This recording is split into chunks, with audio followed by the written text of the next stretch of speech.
Do we need intro music or something? Like, dun-dun-dun.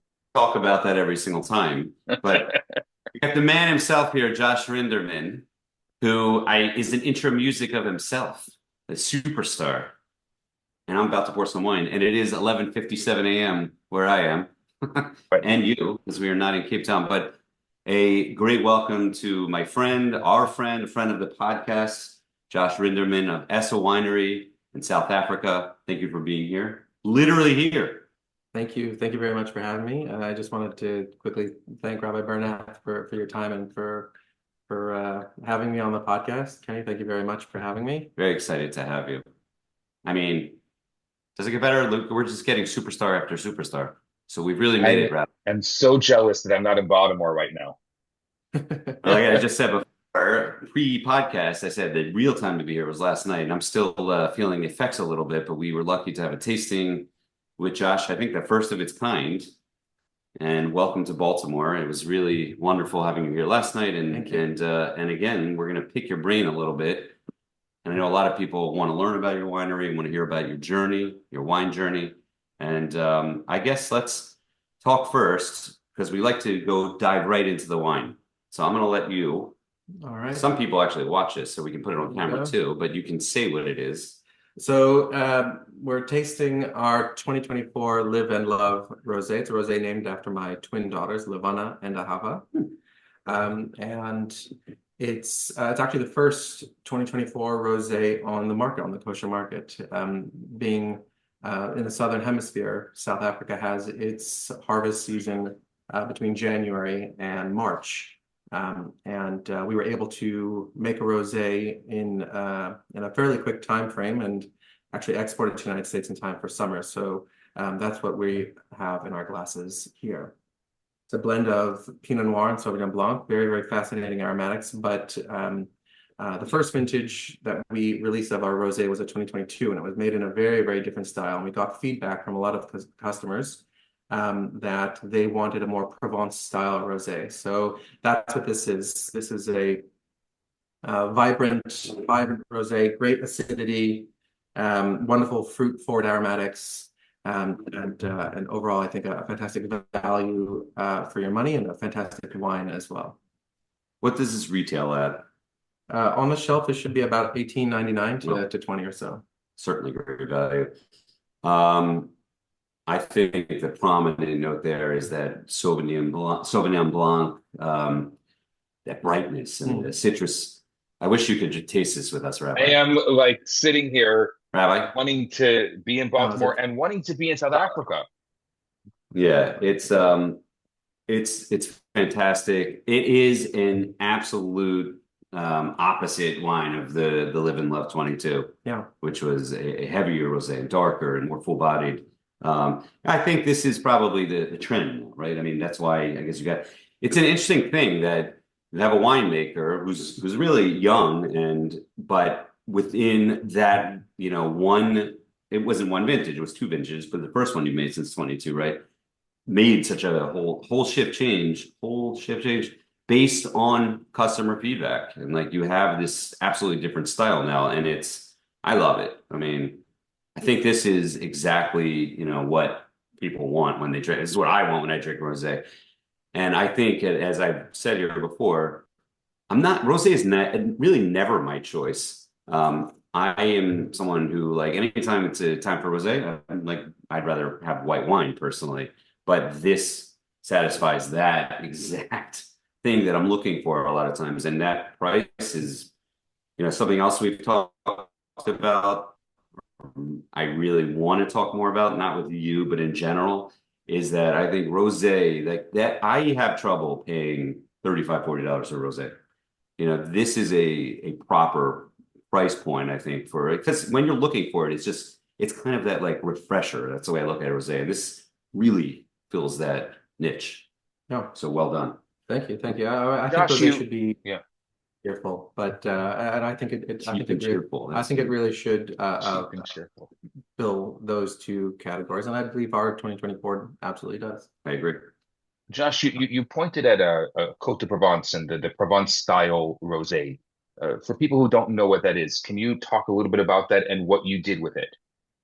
I mean, the very typical and most well-known rosés on the market, both non-kosher as well as kosher, are Provence style rosés that are typically, they've got very refreshing acidity, fruit forward, aromatics, easy drinking, and very summery wines. Like, it's something that you would grab on a hot day poolside. And whereas our 2022 was more food-friendly, focused, heftier, due to the barrel fermentation and aging sur lie. This was made in the Provence style, in that we kept it fresh, we kept the aromatics fruit-focused, and it's supposed to be that very refreshing summer wine. It's supposed to be that wine you reach for on a hot summer's day. What is the actual winemaking difference between this style of rosé and the 22 rosé that you made? Like, what's the approach as a winemaker that makes them different?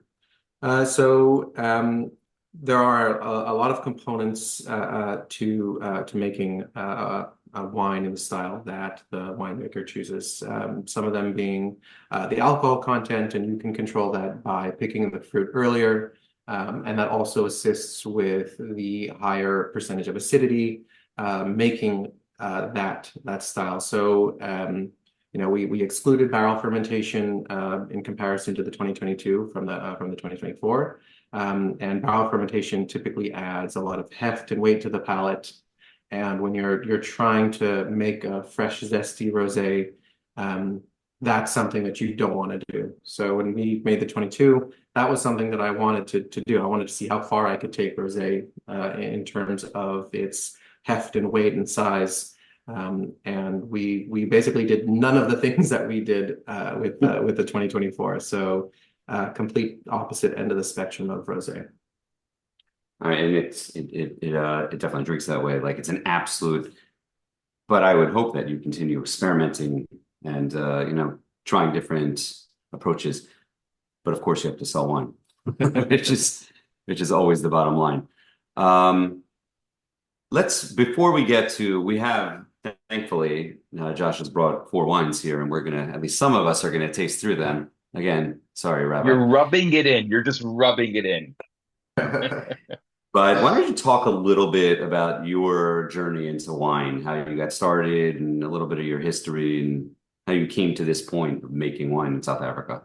Sure. So I was introduced to the world of winemaking when I ended up sitting down next to Benyamin Cantz, winemaker and proprietor of Four Gates Winery in Santa Cruz Mountains. I ended up sitting down next to him. There was a Friday night kiddush over Sukkot. And at the time, I was in university studying psychology, and I was listening to Benyamin talk about what he did for an occupation. And there's this 70-year-old man discussing his passion, and to me, it was this 70-year-old man doing everything by himself. It was very, very fascinating. But at the time, I offered my assistance. I said, "Do you need any help schlepping heavy things around the winery?" And as it turns out, he absolutely did. So on my spare time, on a Sunday or in the afternoon during the week, I went up to Four Gates to assist, and he paid me in odds and ends from around the winery, unlabeled bottles, things that had fallen through the cracks. But at the time, I had no idea that I was actually getting paid in gold, and drinking these wines, I quickly realized that there was this whole world of flavor and just fascinating winemaking stuff, and I quickly realized that this is something that I really wanted to get into. And so that was back in 2014, and we made our first wine in 2015. I made my first wine in 2015. Kosher, California wine. And it's completely snowballed from the very typical Silicon Valley startup, in my mom and dad's garage, quite literally, to what it is today. So we produce ESSA now in South Africa, and have been since 2018, and our wines are imported by Royal Wine Corp, and they're distributed along the East Coast and Florida and a few other locations throughout the States. But like I said, it's completely snowballed into a real business, and um, I'm incredibly proud of the fact that I've been able to learn so much along the way, and it's very much been a trial and error process. But like I said, I'm very, very proud of what I'm able to produce, and um, and yeah, I mean that's basically the whole story in a nutshell. Well, you mentioned also, because I heard you talk about it last night, but you talked about the names, and I thought that was an interesting story, how you came up with the name kosher and how you came up with the name Essa. So I'd love to hear that story. We were looking for a name for our California brand, which predates the South African brand by a good couple of years, and it was a complete happenstance. You know, it was a Friday night, and we was discussing the potential names with my parents, and I flipped to the back of the venture, and Havdalah is in the back of the venture, and I was reading through it, and the sentence popped out at me: "Kosher asa uvashem Hashem akra," and it stuck out to me in the fact that, well, I'm Yoshua, and Yeshua's redemption is the same sharish and everything, and so we named our California brand Kos Yeshuos. But when we started the South African operation, we also thought long and hard about what we wanted to name the brand from South Africa. And it took some time, but I ended up just carrying along the sentence, Kos Yeshuos Essa, a cup of salvation, Aarde. So Essa is our South African brand, and while I haven't produced kosher shows in a few years, I'd still absolutely love to do it in the future. But kosher shows, Essa, a cup of salvation, Aarde, and appreciation for everything that God has done for me and for my family. You It's a don't beautiful thing. sound South African. You don't have the South African Oh, accent. I'm not South African. My wife is South African. She sounds very South African. No, no, no. I'm born in California, raised in Boston, and moved back to California, only to find a girl halfway across the world, and a good reason to move to Cape Town. So, yeah, no, not South African. It's I think years ago already when I wrote a piece about you, I think I called it something like the bi-hemispheric Yes. winemaker or something.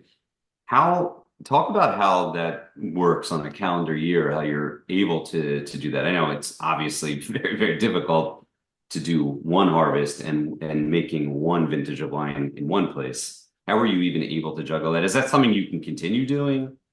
So it's a good question. You know, it's a lot more difficult to juggle winemaking in two hemispheres when you've got a family, because you've got to have a home base when you've got a family. So thank God we were blessed with twin daughters in 2022, and actually since then I haven't been able to do the Northern Hemisphere harvest in California. But in general, the years that I was able to do the winemaking in both hemispheres, it's a logistical challenge because things are happening at the exact same time that you really should be paying attention to. So, you know, the growing season in South Africa starts out with bud break sometime around now, actually in September. But that's the smack in the middle of the harvest in California. So you've got to have great contacts on the ground in the location that you are not currently in. And you've got to have a relatively trusted team to oversee the wines in also the location that you're not currently in. So if I'm doing the harvest in California, I need to know that everything's actually okay at the winery in South Africa. And it can be challenging to figure out the logistics. But for a number of years, I was able to do so, 2018 until 2021. That was our last harvest in California. So it's a big challenge. Yeah, it's a big challenge. I miss that kosher Sauvignon. I do as well. I do as well. And so you were doing that on the Four Gates estate. That's correct. Yeah. Sourcing those grapes and you were doing it in the winery there. And that's interesting. And of course, for those who don't know, I say, and I tell people that Josh learned under a legend and really a special person in Benyo from Four Gates, who a lot of people that love kosher wine, I think it's our version of a cult winery. I mean, because it's small, as boutique as it gets, and really run by a special person, and it has that it's known for, selling so quickly and whatever. So that's very interesting, and that's, I think, a cool background that you learned at his hand. But you're now, like, you're really doing some special things in South Africa. The quality of wine in South Africa needs you, I think. So I imagine that and you can answer this, but the California thing probably will be difficult. But I think it's a really important thing that you're doing, because, like, something I think what we have loved to see in the kosher wine world is the expansion of different regions, of different terroir, and to have a really high quality wine made in that region, I think, is an important thing for the kosher wine world. So thank you for filling it. Let's why don't we taste? Why don't you introduce it? How about that? So the next wine we'll be tasting will be our white wine. This is a Bordeaux style white wine blend. Our white wine blend is Sauvignon Blanc and Semillon, but we've named it Altira. Do not fear. Our first vintage of this was actually during the tail end of COVID, and I wanted to commemorate that whole time period with a wine, and so we stuck with the name Altira, which means do not fear. And it's a fascinating white wine, also great value for money. But one of the unique aspects of this wine is that we ferment and age in acacia. We've got custom-made 500-liter acacia barrels, so not oak like most winemakers use with their wines, but a different wood altogether. It even looks different. It's got a yellow tint. Oh, biblical.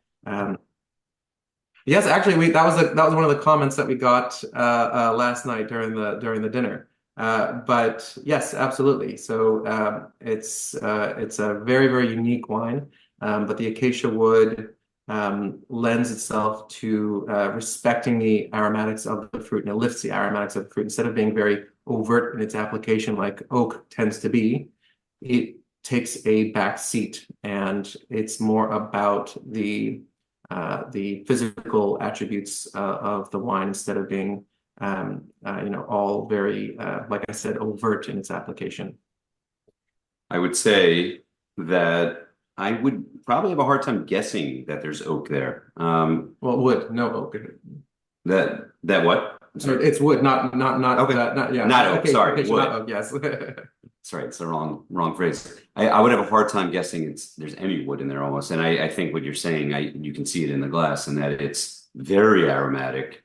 Then what's the advantage? Is it an aging thing? Is it how you want it to immediately be presented, that you use the acacia versus not using anything?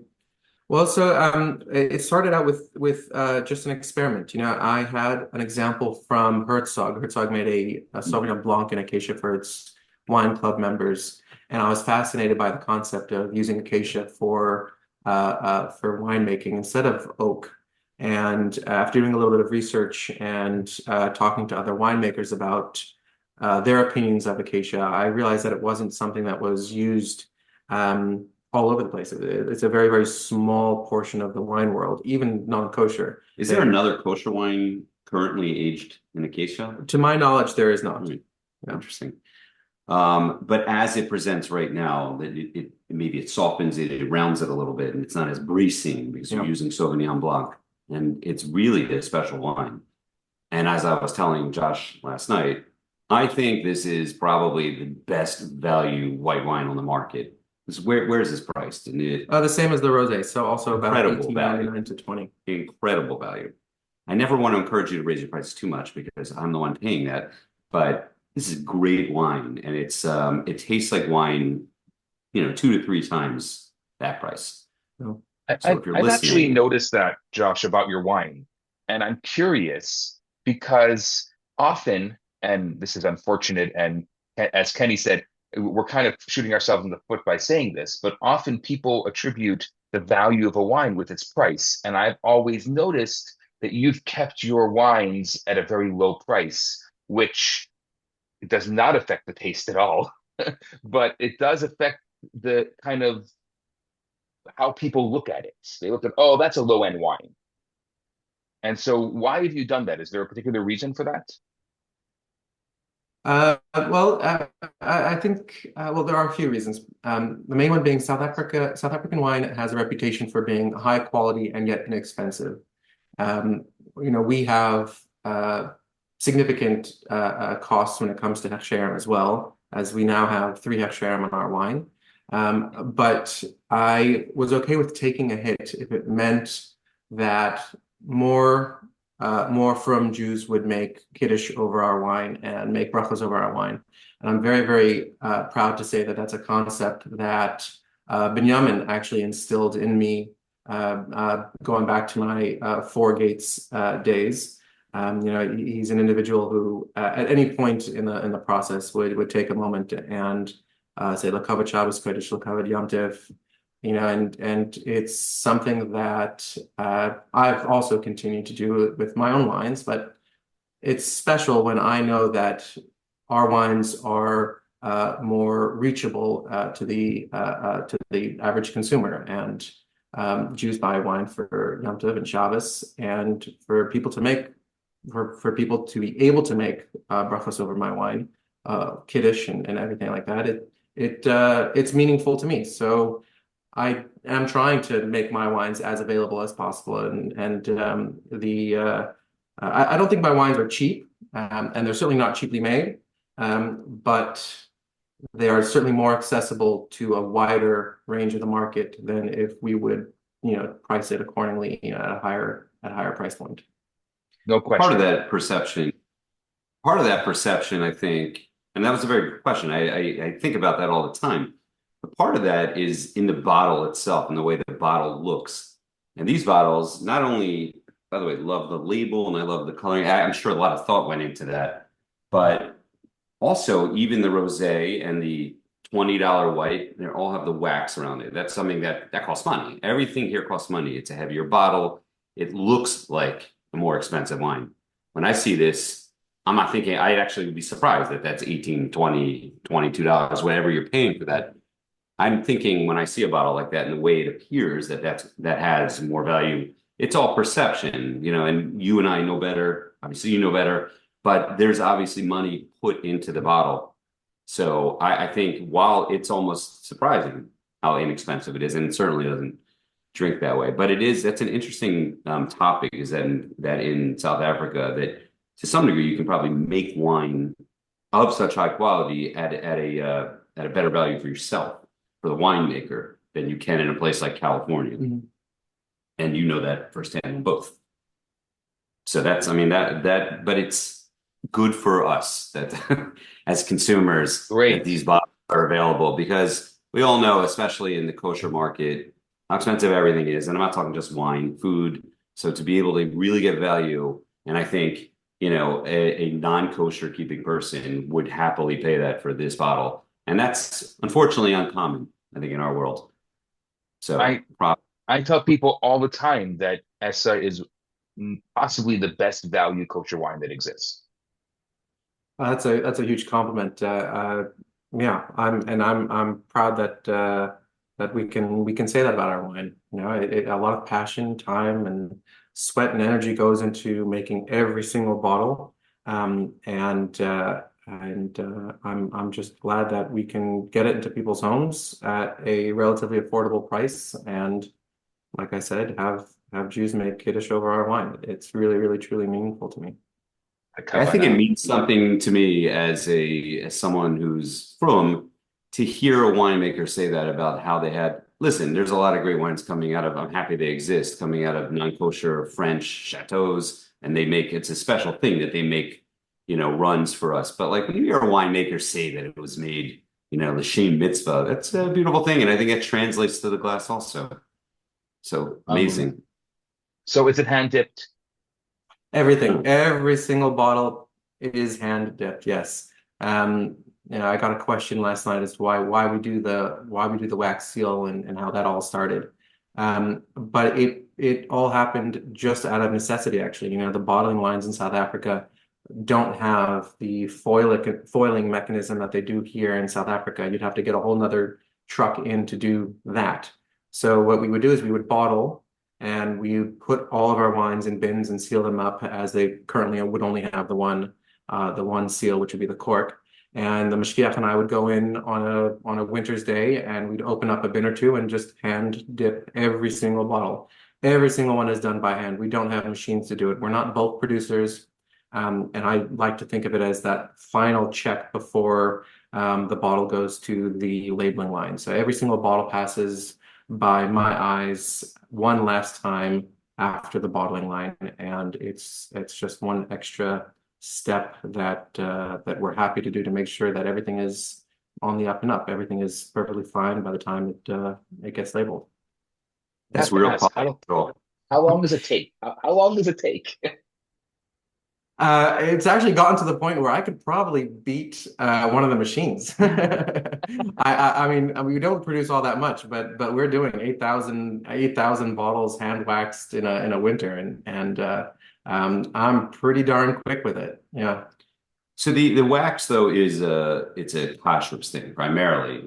So otherwise you would need the foil. You need that second seal. Yes, absolutely. You need the second seal, yes. And you can't do the foil, you're saying, at least at the current. So you can, but then you have to do it at the same time you're doing the labeling. So either I get a lot of Shomer Shabbos juice in to do a labeling day, or I just get the one mashgiach in to do the labeling if it's already been sealed with a second seal. So it's logistics. But it's an interesting thing, because I think it adds perceived value to the bottle. It looks nicer, and I think it's something unique about having that way also.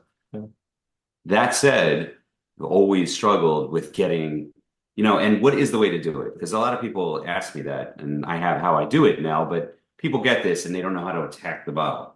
So the best way to open up a bottle with wax as a second seal is to just go for it, pretend the wax is not there, and just put the corkscrew in and lift the whole thing out. Because usually the cork will pull the wax off the top, and you'd get a pretty good opening that way. Well, it does, but I have in the years of learning how to deal with that, I think I have the battle scars to show that what you're saying is correct. And trying to cut the wax is not the right way to do it. It's unique. It's fairly unique in the kosher market. There are not too many wax sealed wines, but all of our bottles are sealed with wax. And like I said, the easiest way to do it is just to go for it. Pretend like the wax isn't there. Well, my glass is empty, and we have two more wines. So why don't you introduce? Yes. The reds.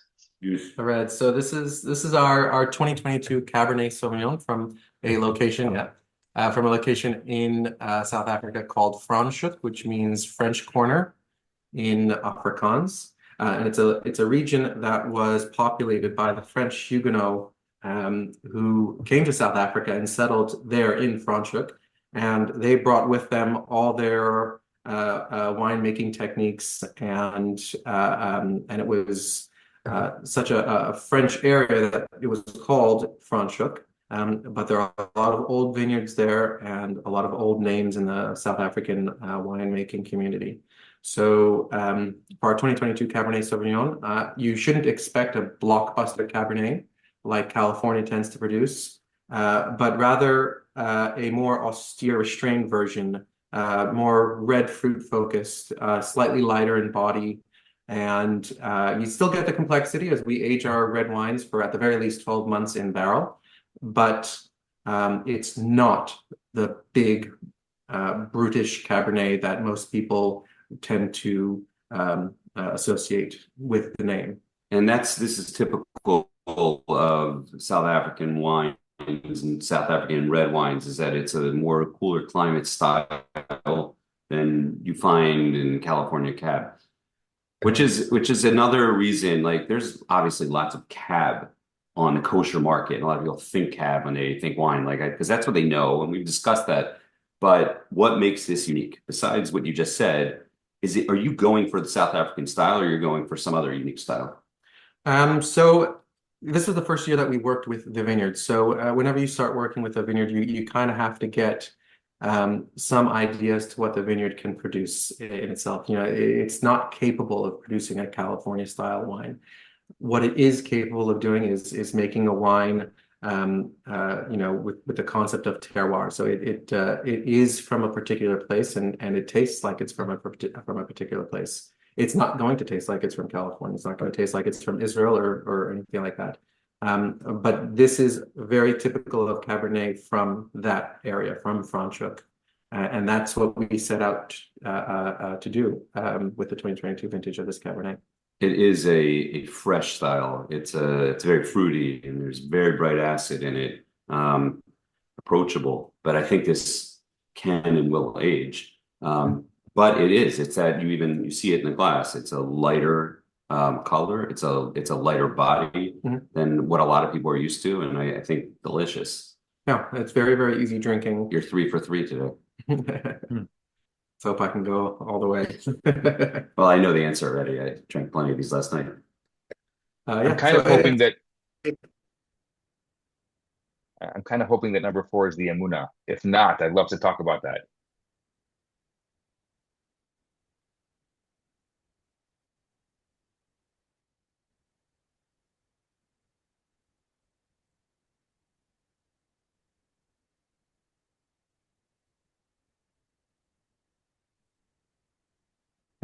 So that's the wine that we'll have next, the 20, in my opinion, and money. Should we move on to the next? Let's move on to the next one. I favorites here are the Altira and the Emunah. The Emunah, well, I'm going to let you present it, but I'll jump ahead a little bit and say that and tremendous why. No, so we've been showcasing the 2020 Emunah for a while, and the individuals that we've tasted it on blind have asked if it's French in origin, and it's not French in origin. No, we've made this wine in South Africa. And the winemaking techniques that we've used along the way to produce it have been with the to Bordeaux wines. And so this is a blend of Cabernet Franc and Merlot, 75% Cabernet Franc and 25% Merlot. We've used neutral barrel, also on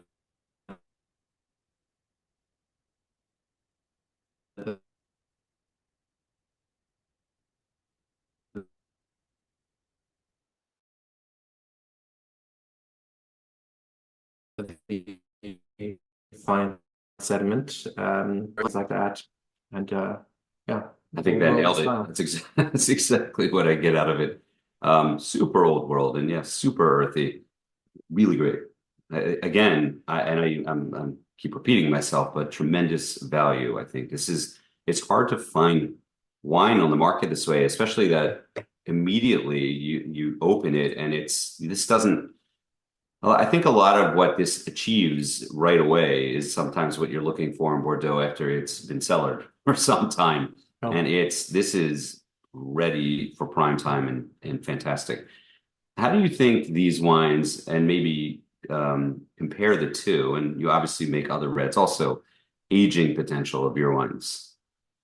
It's a great question. So, because there's not a lot of track record, obviously. Exactly. Right? So when you want to cellar something, you kind of go off of, well, first of all, the quality of the wine, and in our wine, the quality is there, and but the other thing that you mentioned was the track record, and that's pretty difficult to do when you're just starting out. And this was our third vintage. 2020 was our third vintage, and so it's difficult to say. It's difficult to say. I think the quality is there to cellar it. The track record is not, obviously, but I don't think you'd be disappointed if you put a couple of bottles down for I agree. Years. I agree. It has that like kind of rare combination of that. Like I mentioned before, that it really is approachable and ready right out of the bottle. but I think it's going to lay down very well. Another great achievement. Similarly, you see it's a little bit of a lighter body. I think that's what's really unique about your wine, that it's very it's different from a lot of the wines that people have on their tables on a weekly basis. It has that cooler climate, and I think you're making the wines that are suitable. Where did you come up with the name Emunah and why? So that's actually also a wine that we named during COVID. For the exact same reason I named it Emunah and Altira. I'm going to cut you off for a second. I remember when this happened, and I'm like, you're starting a business out at the worst possible time. And I guess therein lies the answer of Altira and Emunah. But go ahead. I remember thinking, like, wow, how is he? But you persisted and amazing. But go ahead. I'm sorry to cut you off. I just always think about that. Yeah, so our 2019 Emunah was the first vintage of Emunah, but we only blended it during COVID. It only came to be in 2020, and I do tend to name wines after meaningful concepts or things. You know, my twin daughters being Live and Love, Levana and Ahava. The Altira being named after that time period as well.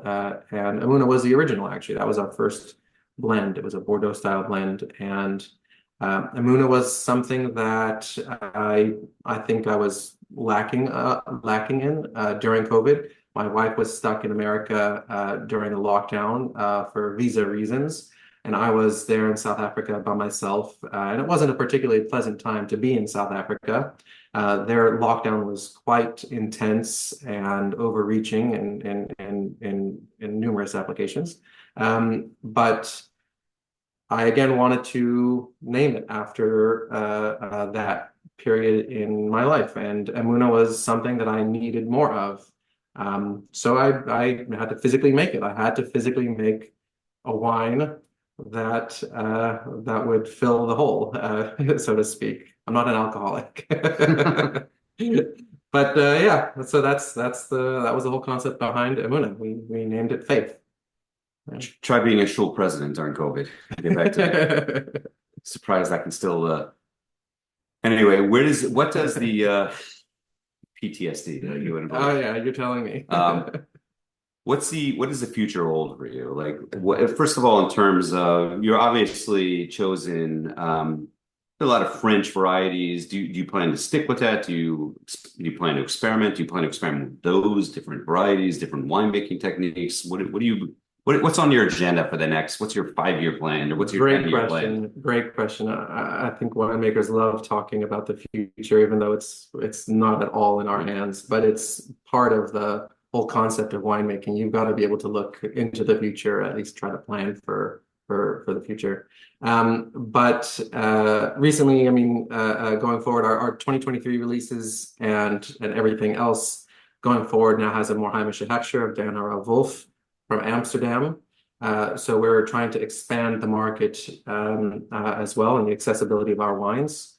And to the question of what we plan on producing, you know, we've got kosher Pesach South African brandy in production, and I'm excited for the release of that next year, God willing.